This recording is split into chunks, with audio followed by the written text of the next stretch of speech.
Hi guys, how are you today? I hope you're doing great. I'm really excited to get into Akiane's story some more. I hope you are as well. And I just wanted to give a quick thank you to everybody who watched my last videos. I hope you enjoyed them. So we are reading about Akiane. We're gonna get back into the rest of her story. You ready? All right. Northern Idaho was one of the most idyllic places we had ever seen. Living close to a lake and to nature, and finally be able to stay home and learn on her own, Akiane was inspired to paint and write every day. She was physically, emotionally, and spiritually revived. We also lived by a park, and our children often invited the neighbors over to play soccer or tennis. Soon they made new friends and spent hours frolicking and playing. There were so many youngsters left alone while their parents worked that we sometimes stuffed our small truck with children and drove to the city beach. Our kids felt that the neighborhood friends were better off swimming with them than watching television all day long. At the beach, the youngsters would wrestle, sprint, play freeze tag, build sand castles and tunnels, bury one another in the sand, snorkel, jump off the docks, or just lie in the sun and relax. Akiane loved the lake and her new friends, but more than anything, she loved spending time with God and thinking about how she could help the whole world. This was also the time she became very more interested in writing. Very early one morning, we found 8-year-old Akiane gazing through the window at the sky, her calm face glowing. When we asked what she was doing, she answered simply, "I was with God again, and I was told to pray continually. He showed me where he lived, and it was so light. He was whiter than the whitest of whites. I was climbing transparent stairs. Underneath, I saw gushing waterfalls. As I approached my Father in paradise, his body was pure light. What impressed me the most were his gigantic hands. They were full of maps and events. Then he told me to memorize thousands upon thousands of wisdom words on a scroll that didn't look like paper, but more like intense light. And in a few seconds, I somehow got filled up. He showed me the endless universe and its past and its future. And he told me that from now on, I needed to get up very early and get ready for my mission. I hope one day I'll be able to paint what I've been shown." "What mission?" I couldn't help asking. "You cannot understand that mission now, Mom. When that time comes, you will see."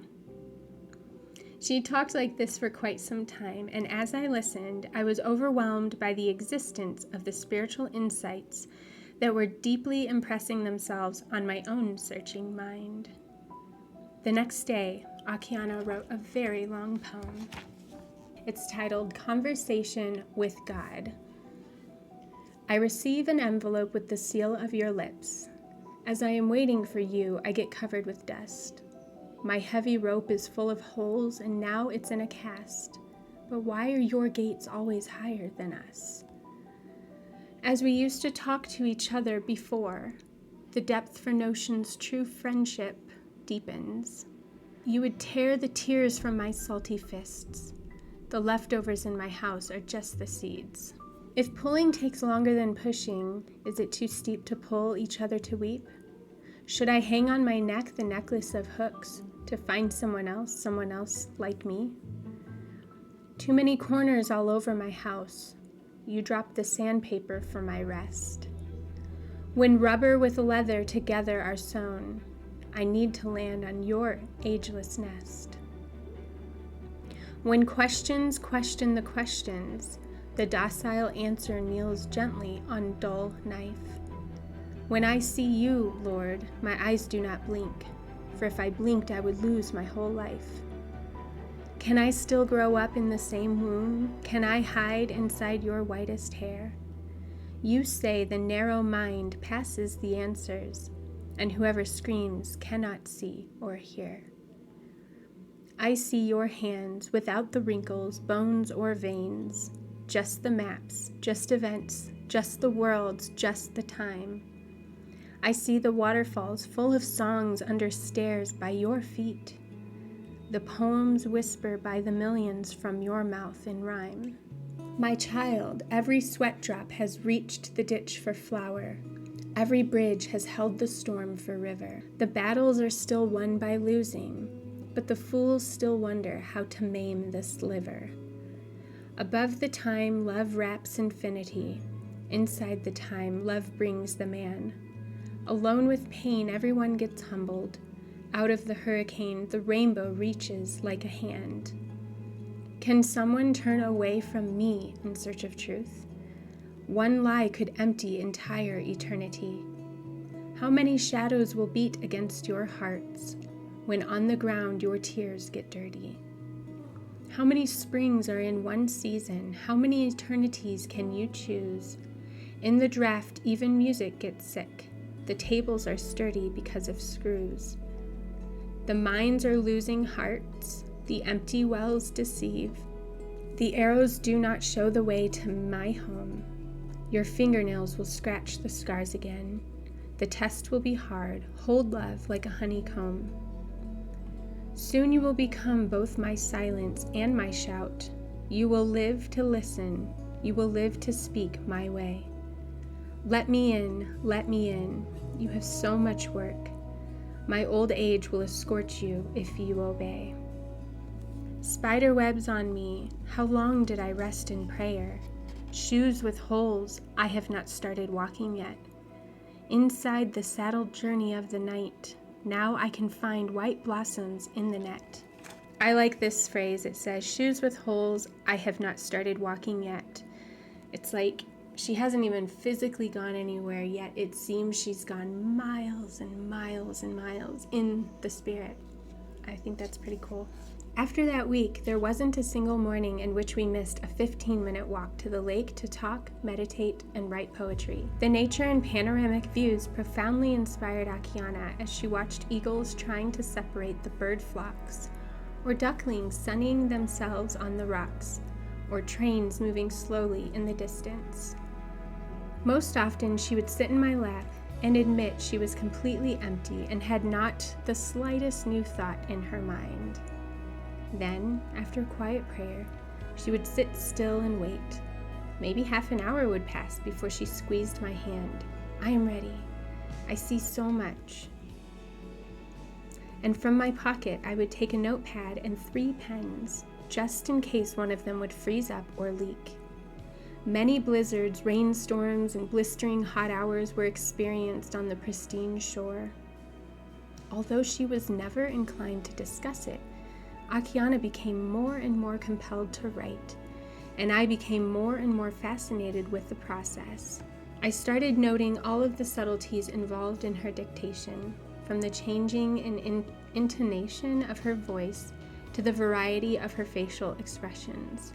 She was never in any hypnotic state. It was obvious she was not channeling or sleep-talking.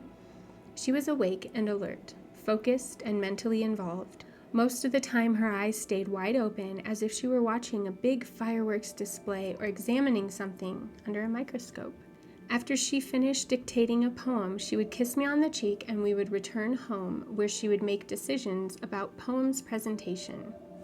For example, she might say, I think this should have 5 lines in each verse and no capital letters except for God. Another particular facet of Akiane's creativity was the matching of her paintings and poetry. Although most poems were not accompanied by paintings, almost every painting was now accompanied by a poem.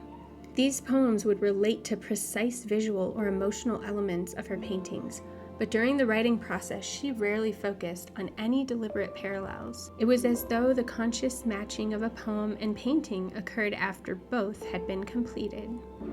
As we watched our daughter grow, we noticed that if she did not paint or write something each day, she felt unfulfilled.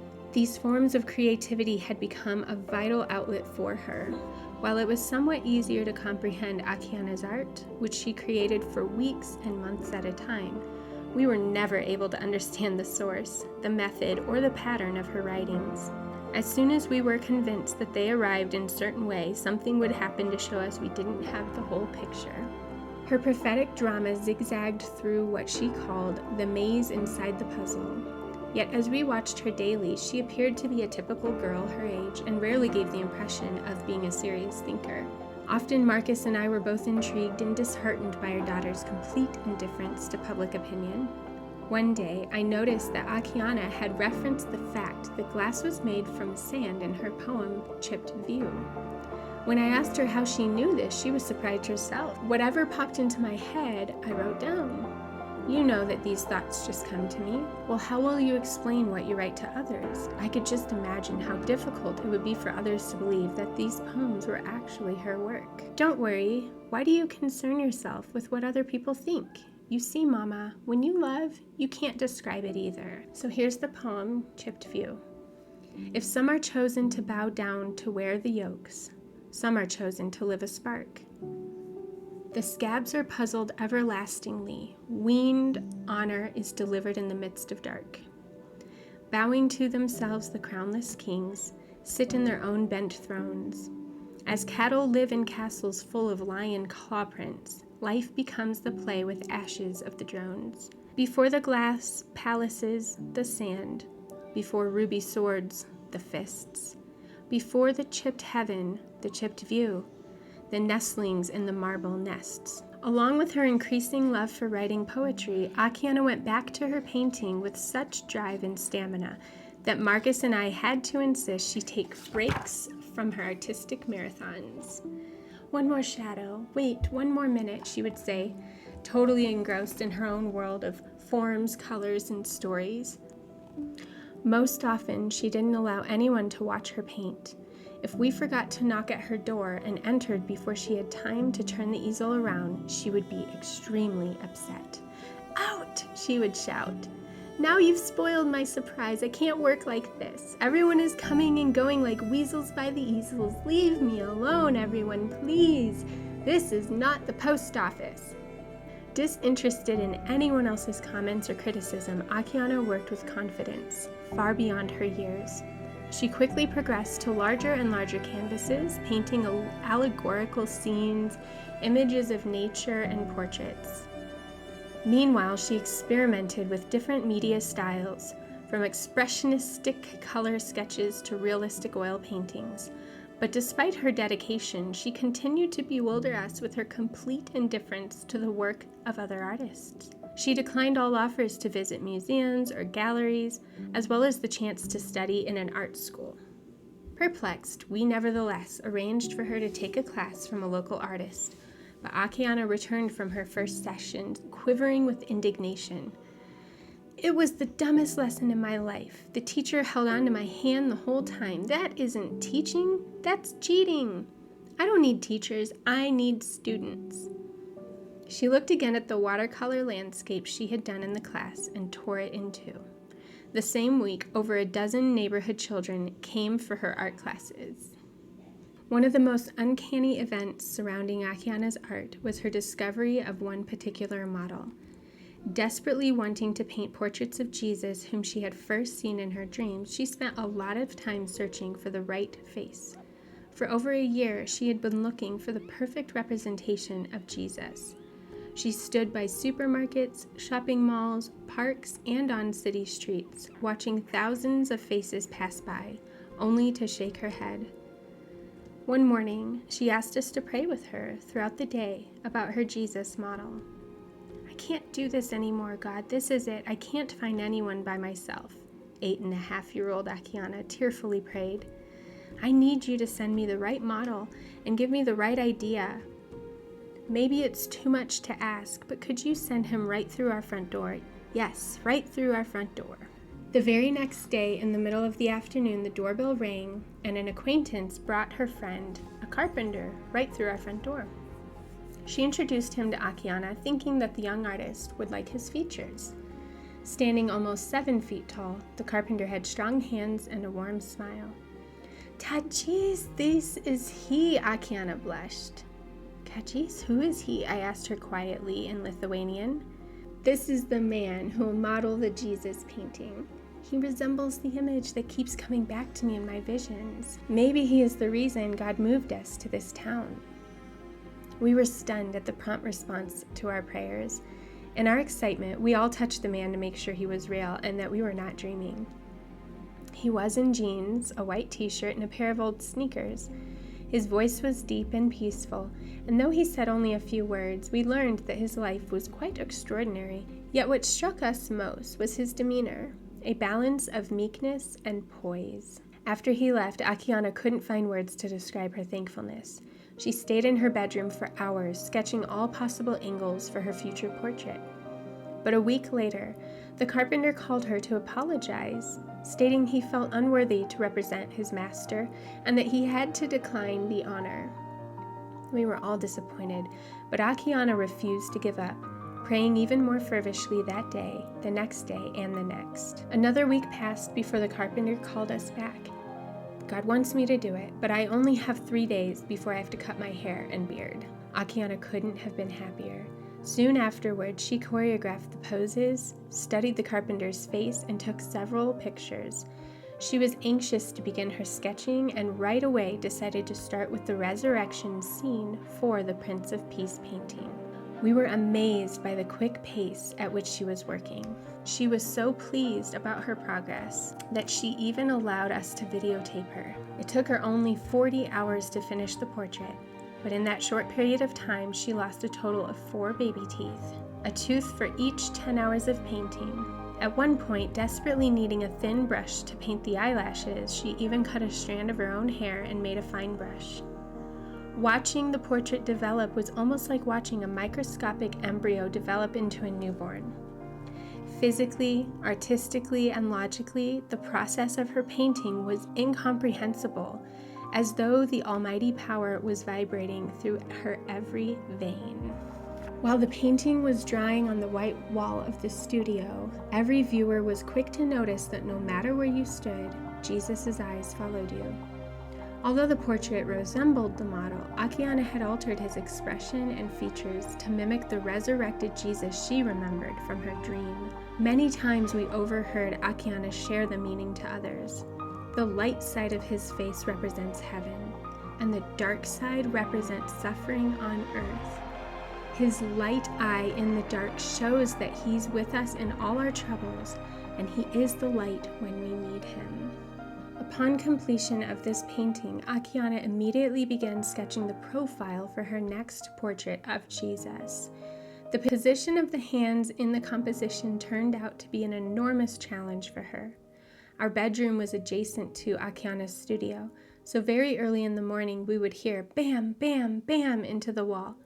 We knew this sound well. She was blending on the canvas, but no matter how difficult an area of the painting was for her, she never gave up and kept repeating, "I want this portrait to look real, real, real, real, real. He has to lift up the world to his Father with strong hands, strong hands." At one point, while she struggled to represent the hands, Akiane decided to add more red, but had run out of paint and walnut oil. I quickly ran to the store to get the correct shade she'd requested, but when I returned home, I discovered I had bought the wrong hue.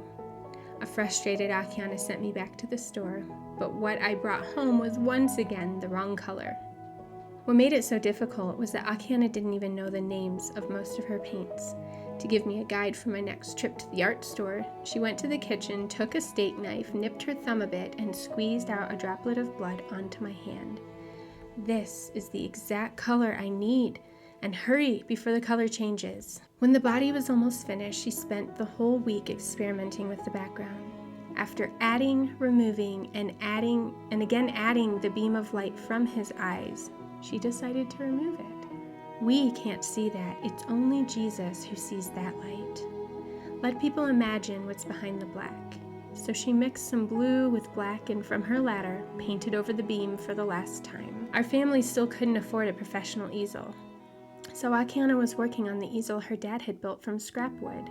It was very difficult for us to hold ourselves back from complaining about the mess that was spreading throughout the whole ranch. The chairs, tables, bed covers, dishes, towels, and doorknobs all tracked Akiane's whereabouts with smears of oil paint, but we all knew how exhausted she was after painting, so her brothers graciously began taking turns washing the oily brushes and glass palettes. Many people began coming to see Akiane. All of them said the same thing. We can watch this process, but we still don't believe it. It's impossible. We wonder how others who haven't seen how she works could ever believe it. We shipped the Prince of Peace to an art agent who had agreed to represent Akiane's work and who had promised to find a buyer for the painting. But when he found out that Akiane had begun painting yet another Jesus portrait, he became angry. We felt strongly that we needed to find another agent. When we asked him to release us, he refused. "I will not terminate the contract," he roared. "According to the agreement, she'll have to wait 9 more years.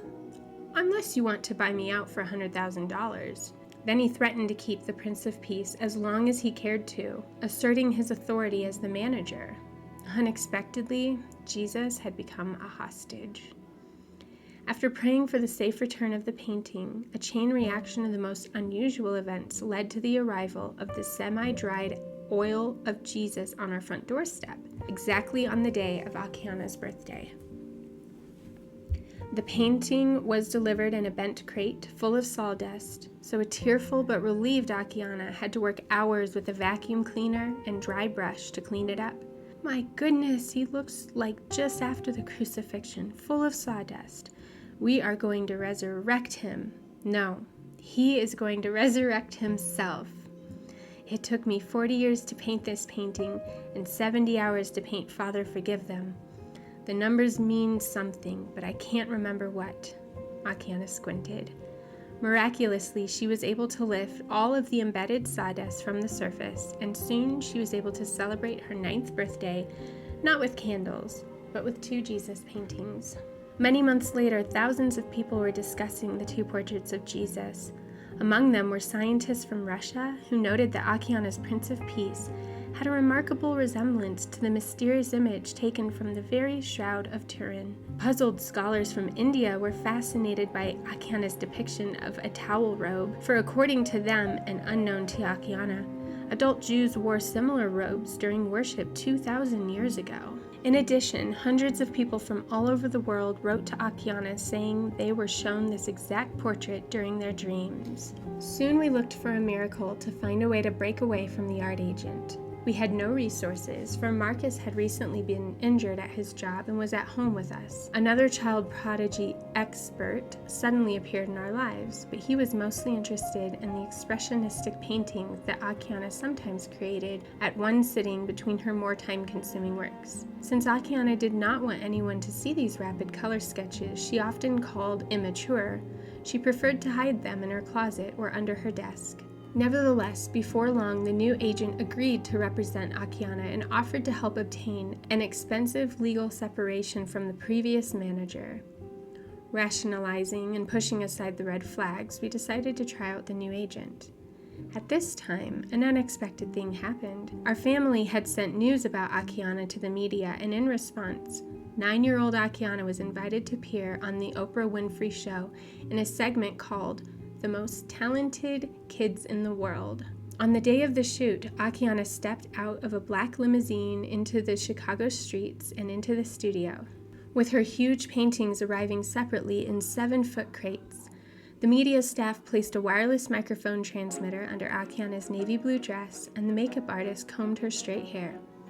"You're too beautiful for makeup," she said, smearing some Vaseline on Akiane's lips. In the green room, one of the youngest and most famous fashion designers in the world kissed Akiane's hands. "Oh my goodness, so these are the hands that created the most astonishing paintings in history.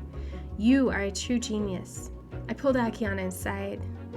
"Remember," I whispered, "your new agent told us that you shouldn't focus on God so that you don't offend the viewers of different beliefs.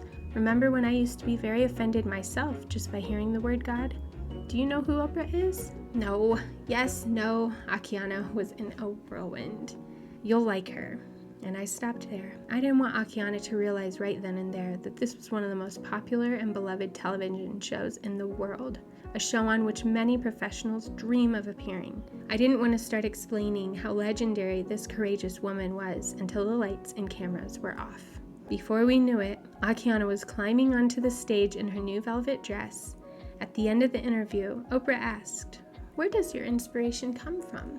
"From God." Akiane just couldn't keep from mentioning the most important influence in her life. From God, Oprah repeated and hugged her.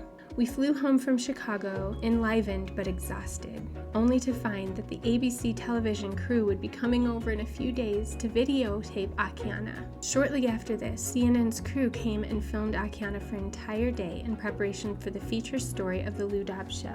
And when Akiane was painting The Journey, the producers were immensely interested in watching her painting process. After hours and hours of videotaping her painting and talking, the producers admitted that they'd never seen a child who could endure such a long day of interviews. Following this, Akiane was invited to many other shows. After one of them, on the plane back home, she saw the city from above and asked, "Mom, where do people go to pray? It's all concrete for miles. Where's the pen? Could you write down a few sentences for me?" Akiane put her head on my lap and closed her eyes. She had developed a high fever, but she just had to get the poem out.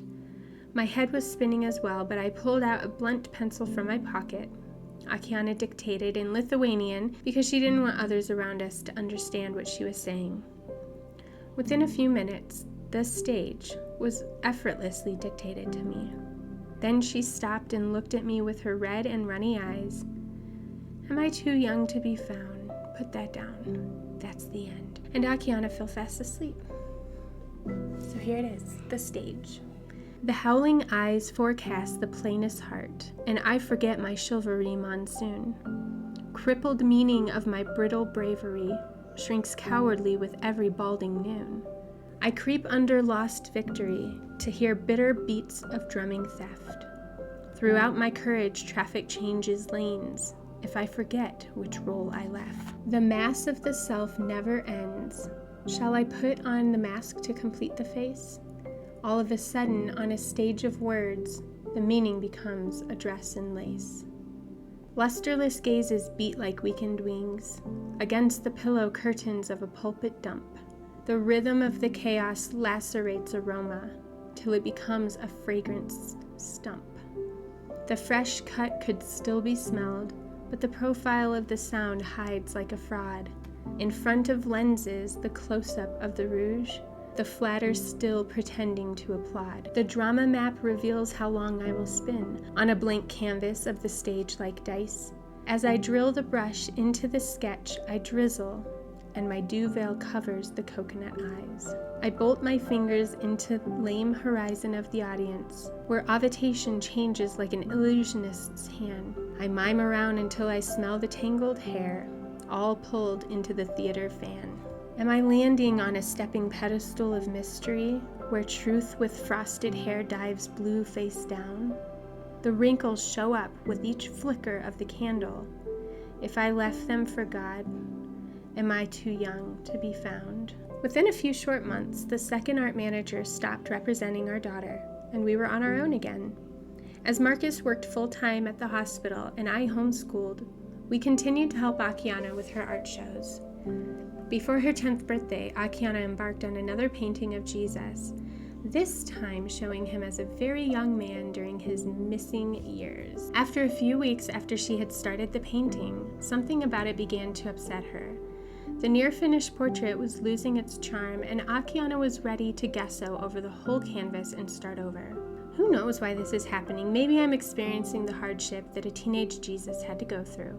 I think I'm feeling his anguish. The entire month was filled with artistic frustration, but at the end of it, Akiane worked out the problem areas and began aggressively repairing the whole face and figure, brushstroke by brushstroke. As I was sweeping one afternoon, I overheard Akiane talking with her 3-year-old brother, Ilya. "Why am I laboring over this painting? I'll just paint 2 ears and call it the missing ears. It'll be so easy." "Isn't today your day off?" I asked.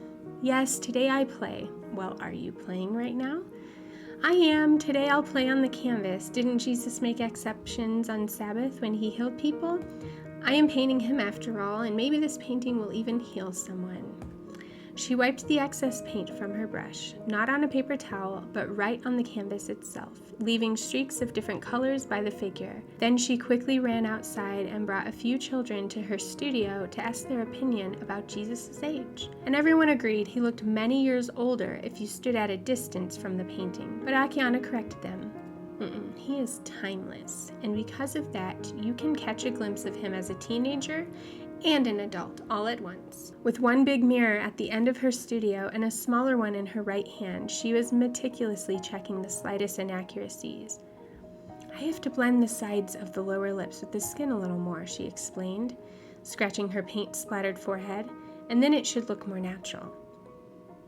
I have noticed you're getting more patient by the time you finish this work. It could reach 200 hours. That's 3 months now? Akiane completed the sentence. I decided not to rush. The turtle wins the race, right? Usually, yes, if its shell isn't too heavy.